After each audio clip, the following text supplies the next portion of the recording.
Alright, well, in this video, this is service dog training with Tiny. This is phase 4, and Tiny's back with me for another week of full-time training.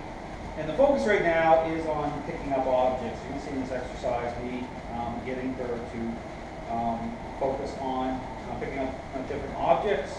This is something where she's struggling with somewhat in more distracting areas such as stores. So you're going to see me going into these stores, just me and Tiny, to really make sure this is really getting really solid. And so here to get things back on track. Now, she's doing absolutely fantastic with the assist to stand exercise, from pushing off from the floor with helping her owner. But again, because the issues about control, this is the thing about understanding about focus and relationship. And I notice this too, going to stores where she's still wanting to really invest. And so me going in solo with her is going to be helpful because I can intercept that state of mind, which brings focus, shifts the focus onto me and her owner the right way, which transfers over into picking up objects. Because here's the thing, is she's investing too much, she's gaining a level of control, it's like a level of stinking thinking, and then trying to get her to do what I want her to do and be motivated to do that the right way, it throws everything off. Okay, so again, that's all to say that there's still work that needs to be done at that level in terms of the relationship side of things. So even with Tiny, with interacting with other dogs, my recommendation is that she's not able to free flow that way yet, because it's all about fading in the right way. Still, it's an ongoing process. Because here's the thing, you have a dog that has gained a lot of control in the past at a certain level. And the people I work with, typically that's the case. They've had dogs for a period of time. The dogs have gained a lot of control because the person has a certain way of thinking, because they need the dog to help them anyway. But what happens is the dog gains a high level of control, and then now there's a reversal. Okay, you have to flip everything right side up. It's definitely a work in progress. It takes more time, a little bit more time to do that, but that's okay. I mean, it's just one of these things where you have to just keep moving forward, moving forward, moving forward. So here, this is part of it. You're going to see now too, and again, this is the thing to understand, when the dog is struggling with something, say it's, in this case, picking up objects, and you identify it is part of the relationship, still part of the relationship issue by way of her focus, and so she needs more and more attention that way, then to get things on track, and which I was doing yesterday here in the training area, is to go back to basics. You know, really easy, simple, but again, making sure that you're interacting with the dog in a specific way to make sure that the focus is shifting the right way as you're doing this. And again, you see me use lots of praise and reward, positive, but at the right time, okay, to help to motivate her. So it's a combination, it's a kind of a mixed cocktail, so to speak, of interaction-based, relationship focus that way, to shift the focus, and then using motivation, okay, the right way, that translates into making sure she's perceiving me the right way to begin with, okay? And so you're going to see me doing this, and I'm going to be encouraging her, but when I do this, you see these objects are laid around on the floor. They go from easy to harder. So you want to start off, if you're trying to get things back on course with the dog, you want to go with the easy stuff first, and then, you know, the more difficult objects after. So you start with a plastic pipe, for her is the easiest. Then over here, I got a wrench, which is very difficult to, because it's how it's made. You've really got to dig with your teeth and get that picked up off the floor. So it goes from a screwdriver to a wrench. So we're going to go through, and here's the thing. If I know a dog is struggling, lots of repetition, over and over and over and over again. So you see me just doing this on the video, but I'm doing this all day long. But she gets breaks, but I'm just like over and over and over. And then you're going to see a video of me going into a store. Okay, I'm going to be doing that as well. I'm going to be doing several stores while she's here during the week. And then on top of that, I'm going to start to get her to bark, speak or bark on command. We'll start to work towards that, okay, to get her motivated to do that. But right now I focus on these objects. And so again, you're going to see me doing it. So we're going to get started. So we're going to go over here first. Now same thing, I want to put a dog in a solid position first. Okay. Get. Sit.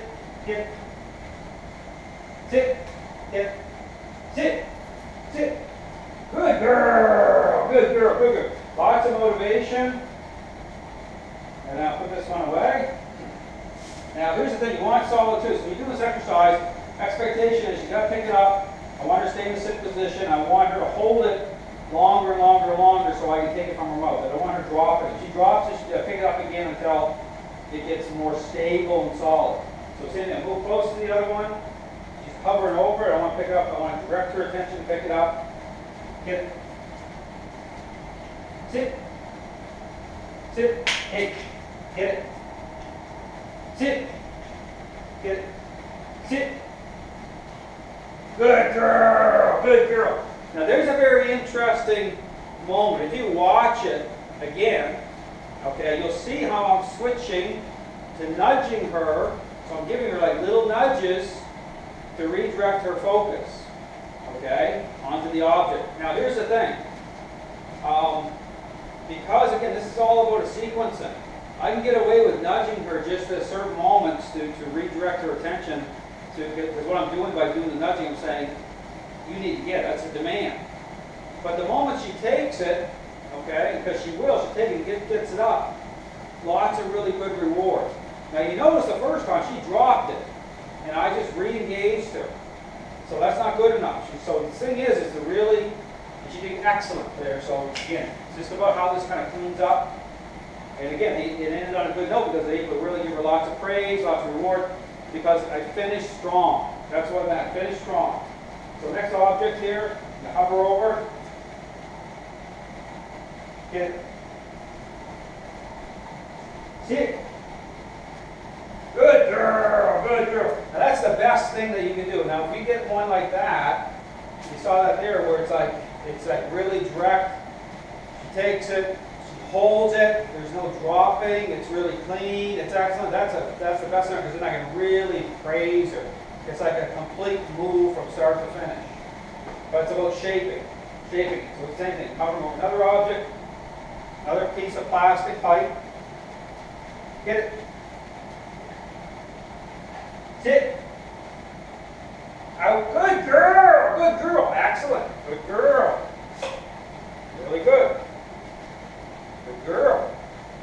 Praise, motivation, right? I want her to feel encouraged. Because it's not about defeating the dog. Understand? It's not about making the dog fail. Okay. You have to always do this so that you know how far to push it.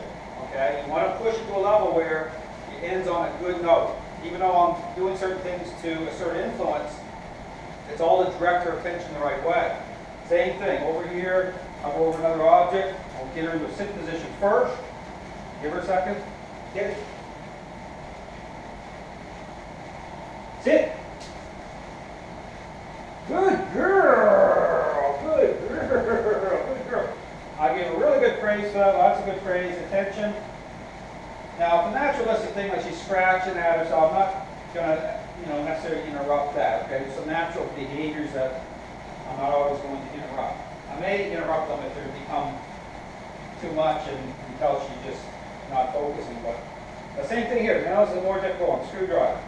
Hit it. Hit it. Hit it. Sit. Good girl. That was a great example too. If you rewatch it, she was sniffing around it a little bit, right? She was sniffing around. She had her nose going, and I nudged her out of that a little bit, right? Just a little nudge. I didn't say the word no, just a little nudge because she understands what I'm doing through how I'm communicating. So it's about, I don't want her wasting time. I don't want her to be distracted. When I do this type of exercise, I want her to go right to the object. No fooling around. Now, next one here is the wrench. I'm going to move it over a little bit for a better camera angle here. Bring her over. Okay, this is harder because of its design. Okay, get it.